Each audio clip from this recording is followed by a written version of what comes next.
স্বামী বিবেকানন্দের সম্বন্ধে কিছু কথা। স্বামীজি নিজেকে শ্রদ্ধা করতেন নিজের দেশ ও জাতিকে। সঙ্গে সঙ্গে চাইতেন ভারতবর্ষের প্রতিটা মানুষই আত্মমর্যাদাবোধে প্রতিষ্ঠিত হোক। বিদেশে যাওয়ার আগের একটি ঘটনা। আবু রোড স্টেশনে গাড়িতে বসে আছেন স্বামীজি। গাড়ি ছাড়তে তখনও দেরি। গাড়ির কম্পার্টমেন্টে বসেই তাঁর সঙ্গে গল্প করছেন তাঁর এক বাঙালি অনুরাগী। এমন সময় এক ইউরোপিয়ান টিকিট চেকার এসে সেই ভদ্রলোকটিকে নেমে যেতে বললেন। সেই ভদ্রলোকও রেল কর্মচারী। তিনি সাহেবকে বোঝাতে চেষ্টা করলেন যে তিনি নিয়ম বিরুদ্ধ কিছু করেননি। সাহেব তা শুনতেই চাইলেন না। ফলে দুজনের তর্ক বেঁধে গেল। তর্ক যখন বেড়ে উঠেছে তখন স্বামীজি মধ্যস্থতা করবার চেষ্টা করলেন। সাহেব ভাবছিলেন স্বামীজি সামান্য সন্ন্যাসী, তাই তিনি ধমক দিয়ে উঠলেন, তুম কাহে বাত করতে হো। এবার স্বামীজি গর্জে উঠলেন, তুম বলছো কেন? ঠিক মতো ব্যবহার করতে জানো না? তুমি ফার্স্ট ক্লাস আর সেকেন্ড ক্লাসের প্যাসেঞ্জারদের দেখাশোনা করে থাকো আর লোকের সঙ্গে ব্যবহার করতে জানো না? আপ বলছো না কেন? বেগতিক দেখে সাহেব এবার ইংরাজিতে বললেন, দুঃখিত, আমি এই ভাষাটা ভালো জানি না। আমি শুধু ওই লোকটাকে I only wanted this man. স্বামীজির আর সহ্য হলো না। কথা শেষ করতে না দিয়েই তিনি তীব্র কণ্ঠে বলে উঠলেন, তুমি এই বললে হিন্দি ভাষাটা ভালো জানো না। এখন দেখছি তুমি তোমার নিজের ভাষাটাও ভালো জানো না। লোকটা বলছো কাকে? উনি একজন ভদ্রলোক। স্বামীজি সাহেবটিকে বললেন যে তার দুর্ব্যবহারের কথা তিনি তার ওপরওয়ালাকে জানাবে। ভয় পেয়ে সাহেবটি তখন সুরসুর করে সরে গেলেন। চারদিক তখন ভিড় জমে গেছে। স্বামীজির সঙ্গে ওই বাঙালি ভদ্রলোক ছাড়াও ছিলেন মুন্সি জগমোহন লাল। সাহেব চলে গেলে পরে জগমোহন লালের দিকে ফিরে স্বামীজি বললেন, ইউরোপীয়দের সঙ্গে ব্যবহার করতে গেলে আমাদের কী চাই দেখছো? এই আত্মসম্মান জ্ঞান। আমরা কে কী দরের লোক না বুঝে ব্যবহার করাতেই লোক আমাদের ঘাড়ে চড়তে চায়। অন্যের নিকট নিজেদের মর্যাদা বজায় রাখা যায়। তা না হলেই তারা আমাদের তুচ্ছ তাচ্ছিল্য ও অপমান করে। এতে দুর্নীতির প্রশ্রয় দেয়া হয়। শিক্ষা ও সভ্যতায় হিন্দুরা জগতের কোনো জাতির চেয়ে হীন নয়, কিন্তু তারা নিজেদের হীন মনে করে বলেই একটা সামান্য বিদেশিও আমাদের লাথি ঝাঁটা মারে, আর আমরা চুপ করে তা হজম করি। ভারতবর্ষের মানুষকে স্বামীজি শিখিয়েছিলেন নিজের দেশ ও সংস্কৃতিকে কিভাবে শ্রদ্ধা করতে হয়। বিদেশে পাশ্চাত্য সভ্যতার বৈভবের মুখোমুখি দাঁড়িয়ে তাঁর মনে কোনো হীনমন্যতার বোধ জেগে ওঠেনি, কারণ তিনি অনুভব করেছিলেন জগতের জন্য পাশ্চাত্যের জড় সভ্যতার চেয়ে ভারতের অধ্যাত্ম সভ্যতার প্রয়োজন কোনো অংশে কম নয়, বরং বেশি। তাই ভারতীয় সংস্কৃতি ও ঐতিহ্যের মহিমা তিনি ঘোষণা করেছেন সগর্বে উচ্চৈঃস্বরে দৃঢ় প্রত্যয়ের সঙ্গে। তাঁর ওই দৃঢ় প্রত্যয় ও সাহসী মনোভাবের জন্যই পাশ্চাত্যের হাজার হাজার মানুষ ভারত ও ভারতীয় সভ্যতার প্রতি শ্রদ্ধাশীল হয়ে উঠেছিল। ধর্ম মহাসভায় বিশ্ববাসীর কাছে কোন রূপে তিনি প্রতিভাত হয়েছিলেন তার নমুনা হিসাবে উপস্থিত করা যেতে পারে অ্যানি বেসান্তের বর্ণনা। অ্যানি বেসান্ত বলেছেন, চিকাগোর ঘন আবহাওয়ার মধ্যে জ্বলন্ত ভারতীয় সূর্য, সিংহতুল্য গ্রীবা ও মস্তক, অন্তর্ভেদী দৃষ্টি, স্পন্দিত ওষ্ঠ, চকিত দ্রুত গতি, কমলা ও হলুদ রঙের পোশাকে পরমাশ্চর্য ব্যক্তিত্ব। স্বামী বিবেকানন্দের সম্বন্ধে আমার প্রথম প্রতিক্রিয়ার রূপ এই।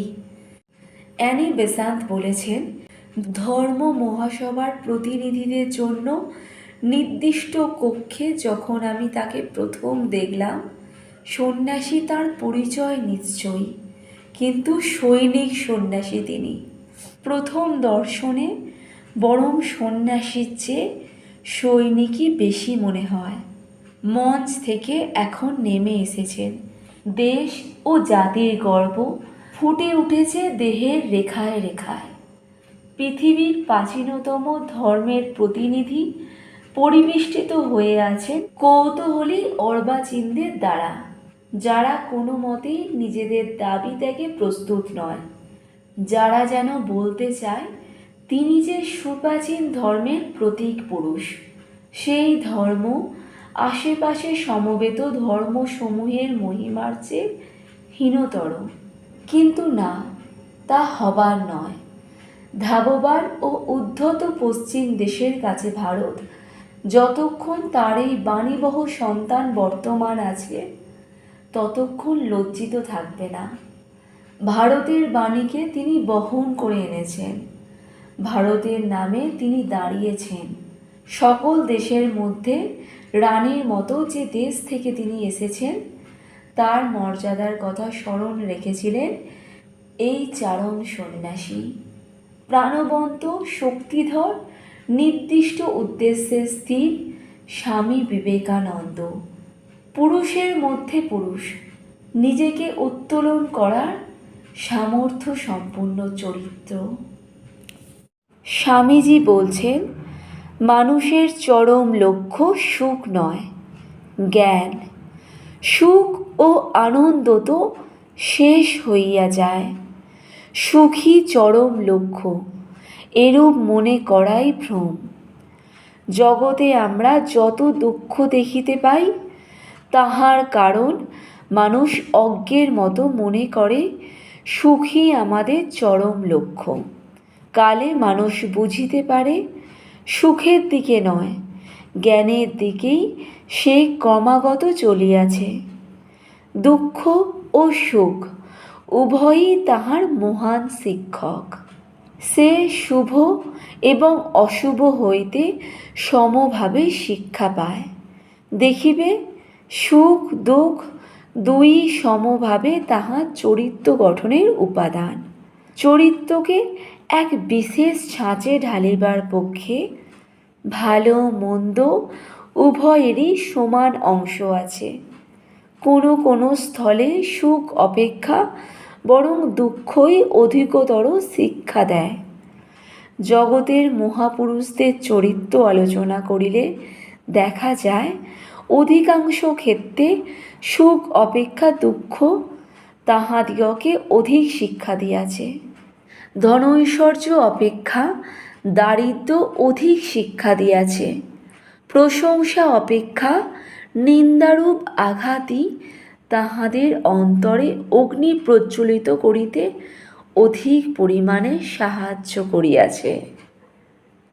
স্বামী বিবেকানন্দ বলছেন, ইন্দ্রিয় সুখ মানব জীবনের লক্ষ্য নয়, জ্ঞানই সমুদয় প্রাণীর লক্ষ্য। আমরা দেখিতে পাই, পশুগণ ইন্দ্রিয় সুখে যতটা প্রীতি অনুভব করে, মানুষ বুদ্ধিশক্তির পরিচালনা করিয়া তদপেক্ষা অধিক সুখ অনুভব করিয়া থাকে। আর ইহাও আমরা দেখিতে পাই, বুদ্ধি ও বিচার শক্তির পরিচালনা অপেক্ষায় আধ্যাত্মিক সুখে মানুষ অধিকতর সুখ বোধ করিয়া থাকে। অতএব অধ্যাত্ম জ্ঞানকে নিশ্চয়ই সর্বশ্রেষ্ঠ জ্ঞান বলিতে হইবে। এই জ্ঞান লাভ হইলে সঙ্গে সঙ্গে আনন্দ আসিবে। জাগতিক সকল বস্তুই সেই প্রকৃত জ্ঞান ও আনন্দের ছায়া মাত্র, শুধু ৩-৪ ধাপ নিম্নের প্রকাশ।